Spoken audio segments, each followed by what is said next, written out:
before we jump into the Word together, we're going to actually be in Exodus chapter 32. So if y'all want to go ahead and turn there. Before we jump in there, I want to remind you that today after the second service, we have one of our mission teams is going to be doing some food. So they're prepping for that. That'll be after the second. It's the Vegas team that's going to be going to Vegas later this year. They're trying to raise some money for that trip. So if y'all want to come out and be a part of that after second service, I think they're going to be in the back. It's $5 a person, and you can give extra donations if you want to do that as well.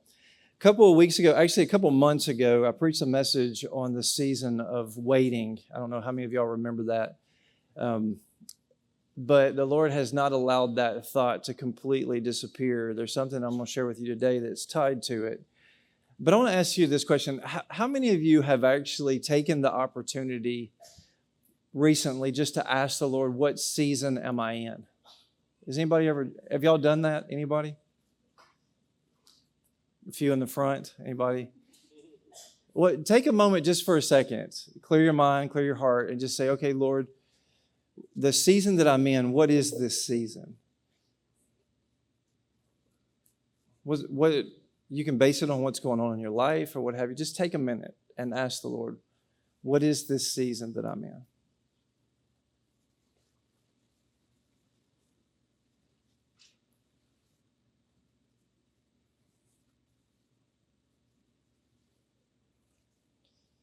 So I'm going to keep moving on. I'll ask that if you don't really know yet, maybe you can process that a little bit more as I share this message.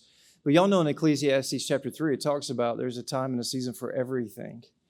And then it gives like a list or some options for different seasons. I don't think that that's all inclusive. I think that basically what's happening is he's given some examples because he says in Ecclesiastes 3:1, there's a time and a season for everything. That would be a pretty extensive list if he named everything out. And so we know that there are seasons of waiting. We know that there are seasons when we're moving. We know that things like that happen. But here's the thing, and I'll share this with you real quick, and then we'll move into this message. There's also a season of transition. And I shared that not too long ago. How many of y'all would say that you feel like you're in a season of transition? Yeah. And this is what hit me this week. In a season of transition, there's someone who's working and there's someone who's waiting. In a season of transition, there's someone who's working and there's someone who's waiting. So, for example, if you're renovating your house, how many of y'all have had the joy of doing that before? Yeah. Renovate your house. Someone's working and someone is 100%. Yeah, it's like there's a transition going on. So, to give some illustrations, I want to show you some pictures. We're going to start with this one. How many of y'all know what this is? It's this room. It's the room you're sitting in right now. And some of you are like, what? I remember this. 32 pews, 18 on each side. They were 21 feet in length. So there was a center aisle. It's 21 feet this way, 21 feet that way. Needless to say, they were not very light. We had to pull up every single one of those pews. See that blue carpet? It's not here right now. Why is that? It had to be removed. In addition to that, I don't know if you noticed, but up front, there's like the walls and the kneelers and all that stuff. This actually was elevated as a choir loft. All of that was removed, and this was all straightened out. Do you notice the drop ceiling? There was a drop ceiling, and you can kind of see where it's at because you can see how everything angles up. It came up, went across, and went back down to where the walls end at the top, and it did the same in the back. All those lights that are there, we had fluorescent lighting as well as can lights, and that's what it looked like back behind the screen. And that's attic space back there, and it's firewalled in, so it's pretty sturdy, but it had to be. My brother Mark here, cowboy as we call him, climbed up there and actually did the sheetrock on that, and then we painted all of it black. The ceiling had to be painted black. The floors had to be completely redone. Needless to say, it was a season of transition. Months upon months that we worked to get from that to where we're at now. And during that time, I had so many people asking me, when's it going to be done? And it's kind of tough because you're doing, I didn't do all this work, but we were doing all this work. I was managing all of that as it was going on. And then people who weren't seeing the work done, what were they doing? They were waiting. Some were waiting patiently, and some were not. Yeah. This is what it looked like when we pulled the drop ceiling. So this is from the front of the room, what it looked like when we pulled the drop ceiling. You can see all the wires that hung the drop ceiling as well as all of the lights. So all of that had to be cut out and had to be removed. And the floors had to be sanded completely down. They had to be changed. This is where we're at. But that was a pretty long season, wasn't it, Andrea? It was a long season. We would talk in the office about how far we've come, but we weren't quite there yet. So that's one transition that we've seen. How many of y'all know what this is? So if you go into the kids' wing, at one point, that was one humongous room. It didn't have the kids' wing side. We actually built that. We planned that, designed that, and built that. This was before they put the doors in. And the doors, for some reason, didn't come in on time. And we waited for months to get those doors. But we couldn't do anything until they came in. There was work that had to be done. So they were working on the doors while we were waiting. At the same time, everyone's waiting to get in. What was the next picture is? Y'all, how many of y'all know what this is? The mezzanine. Y'all see that big tube up there? How many of y'all remember that?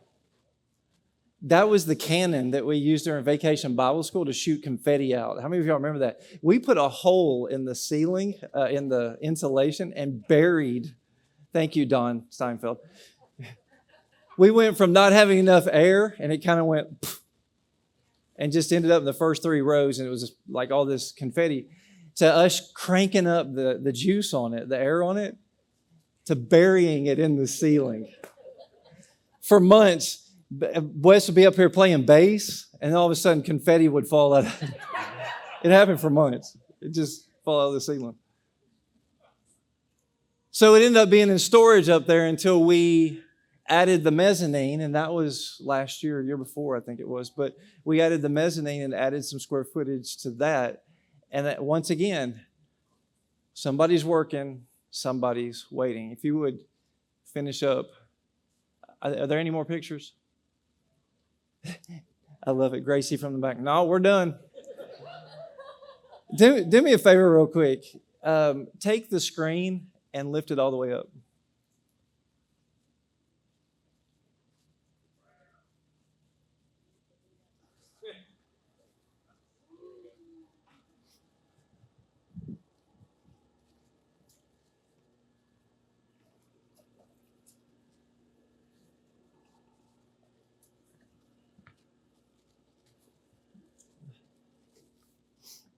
So now you can actually see what that picture looks like in comparison.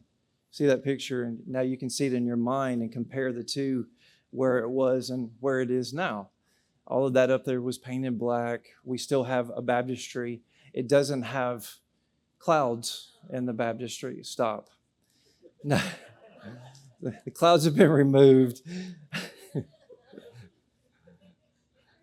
lot of things have been changed. But you can see the transition, right? But when you're in the middle of the transition, isn't it tough? Let's be fair. It's not easy, is it? When you're waiting for the transition to transpire and come to completion. And so I want to take you real quick, and this will be one of those shorter messages. You're welcome. Where we go through this passage in Exodus. And as we read through it, what I want you to do is I want you to think of this not just as a season for the Israelites of waiting, but they're literally in a transition. They've come out of slavery. Now they're becoming their own nation, and God is doing work behind the scenes with Moses, and they get tired of waiting. So it brings us to Exodus chapter 32.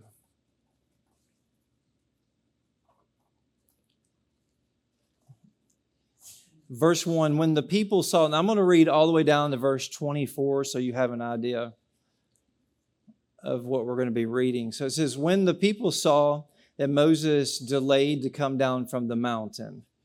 By the way, he's been up there for about 40 days, 40 nights. And so it's delayed. Man, that's just a long time. How many of you, your season that you're in right now has been longer than 40 days? Some of you years, right? You've had years that you've been praying specifically for something. Can I just encourage you that God is moving? When the people saw that Moses delayed to come down from the mountain, the people gathered themselves together to Aaron and said to him, "Up, make us gods who shall go before us," which, by the way, comes from what they'd been taught in Egypt, because in Egypt it wasn't one God, there were multiple gods. So they'd been around this mindset. As for this Moses, the man who brought us up out of the land of Egypt, we do not know what has become of him. So Aaron said to them, "Take off the rings of gold that are in your ears of your wives, your sons, and your daughters, and bring them to me." So all the people took off the rings of gold that were in their ears and brought them to Aaron. And he received the gold from their hand, and he fashioned it with a graving tool and made a golden calf.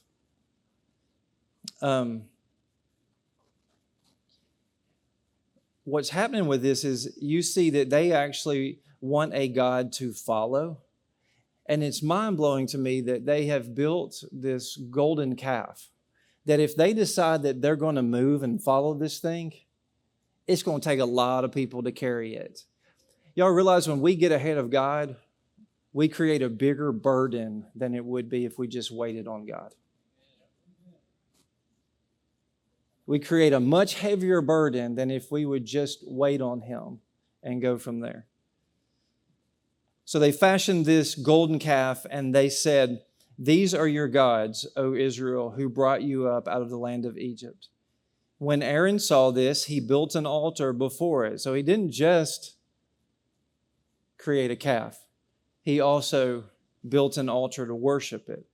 And Aaron made a proclamation and said, "Tomorrow shall be a feast to the Lord." And they rose up early the next day and offered burnt offerings and brought peace offerings. And the people sat down to eat and drink and rose up to play. They decided to throw a party around this false god. And the Lord said to Moses, "Go down." Now, I love how he says this. He says, "Go down, for your people whom you brought out of the land of Egypt." Does that not sound like two parents? It's like that child gets in trouble and they go, no, your son, your daughter. And God goes, "Your people, the ones you brought out of the land of Egypt, have corrupted themselves. They have turned aside quickly out of the way that I commanded them. They have made for themselves a golden calf and have worshipped it and sacrificed to it and said, 'These are your gods, O Israel, who brought you up out of the land of Egypt.' And the Lord said to Moses, 'I have seen this people, and behold, it is a stiff-necked people. Now therefore let me alone, that my wrath may burn hot against them, and I may consume them, in order that I may make a great nation of you.'" So he says, we'll just do away with them. We're going to start over with just me and you. But Moses implored the Lord his God and said, "O Lord, why does your wrath burn hot against your people, whom you have brought out of the land of Egypt with great power and with a mighty hand? Why should the Egyptians say, 'With evil intent did he bring them out to kill them in the mountains and to consume them from the face of the earth'? Turn from your burning anger and relent from this disaster against your people." And then he reminds him of a covenant. He says, remember Abraham, Isaac, and Israel, your servants, to whom you swore by your own self and said to them, I will multiply your offspring as the stars of heaven, and all this land that I have promised I will give to your offspring, and they shall inherit it forever. And the Lord relented from the disaster that he had spoken of bringing on his people. Then Moses turned and went down from the mountain with the 2 tablets of the testimony in his hand. Now, I'm going to stop there for a second. And if you would, remind me where we just stopped. Good? 40 days. Moses has been gone. Well, it's just too long. What's interesting is if you were to peel back a number of chapters, you'll find, I think it's, let me find the exact chapter. Yeah, so it's chapter 20, verse 22. If you go to chapter 20, verse 22, is when Moses actually goes up onto the mountain and separates from the others to have a conversation with the Lord. And so you can almost feel what's happening between that moment and 40 days later, or the length of time it took for the Israelites to get impatient. What's happening with the work is the Lord's taking Moses through the laws. He's teaching them the things that he needs to teach them to make them their own nation. And then he's adding the things about the tabernacle and how that's going to look. And so that you see multiple chapters. I mean, we get impatient just having to read this many chapters. Well, imagine living through it. As he's up there and he's having a conversation with God and God's laying out the plan for his people. He's doing the work. God is working on their behalf to make them this great nation. And they get impatient during the time and they come to Aaron and say, we don't even know about this Moses. Where's Moses at? And so that during that time, you can see the length of it in that passage and the conversation. It was almost like Moses would probably go to sleep, wake up, and they're talking again. They go to sleep and wake up, they're talking again. There's this whole thing of laying out this process that needs to happen in order for God to protect his people, to watch after and to guard his people. God's working while the Israelites are waiting. Moses is working while the waiting is occurring.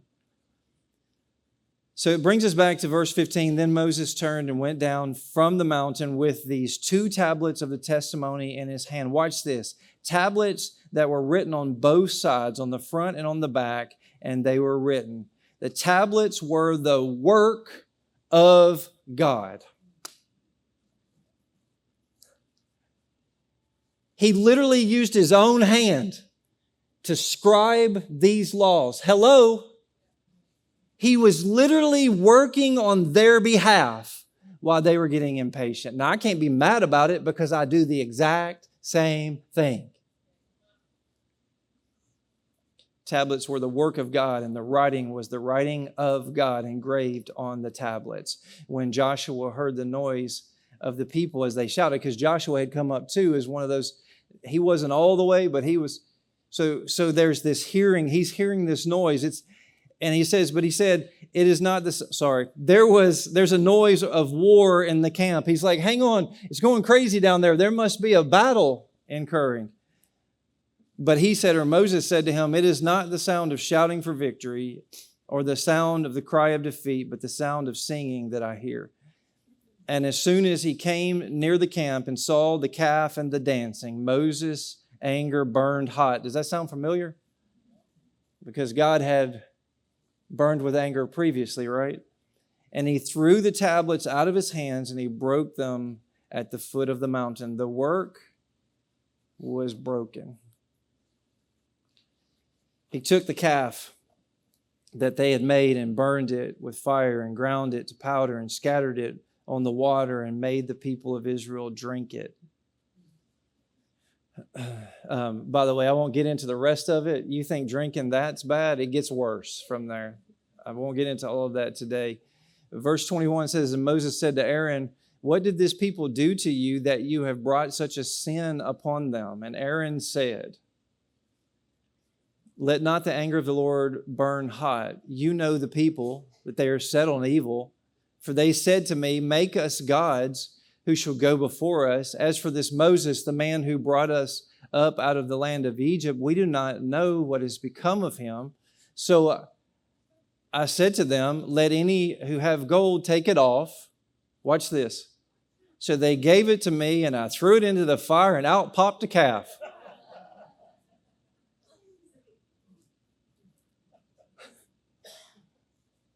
It's funny how we make excuses for the times that we get ahead of God, right? Or we blame others for how we get ahead of God. Here's the deal. They kind of had the right idea. They just were misguided in how they did it. And I'll get to that in a second. But can I just ask you this? Do you think the Bible has examples of other people that had to wait? Do you think the Bible has examples of other transitions that inspired or occurred? Well, yeah. Meaning this is a thing that God does on a regular basis. Joseph was given a dream. And it's believed that it was about 13 years before he actually stepped into the fulfillment of that dream. 13 years. I asked a second ago, how many of y'all have been waiting for 40 days or more? You raised your hand. How many of you have been waiting for 13 years or more? Because it's a biblical thing for that to occur. David was anointed as king. It said that it could be between 14, 15 years before he ever sat on the throne. But he was anointed long before that ever occurred. What about Lazarus? Lazarus was dead. Mary and Martha, what were they doing? They were waiting.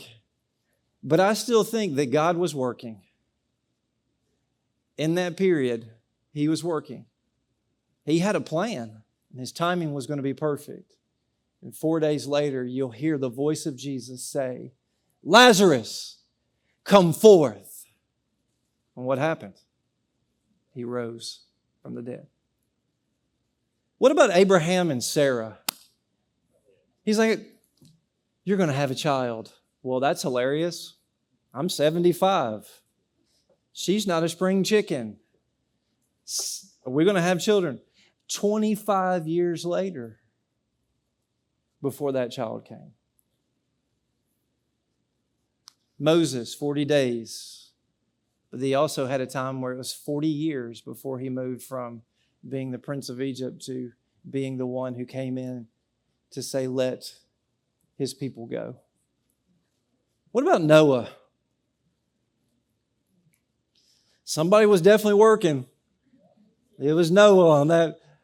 And what blew my mind, my wife and I were talking about this, and sometimes as I'm processing the message, she's thinking, gee, I got to hear this 3 times. But as we're processing this message, she brought up the fact that God waited on Noah to build the ark. And something I've come to realize is God has this thing where He doesn't necessarily ask you to do something He's not willing to do.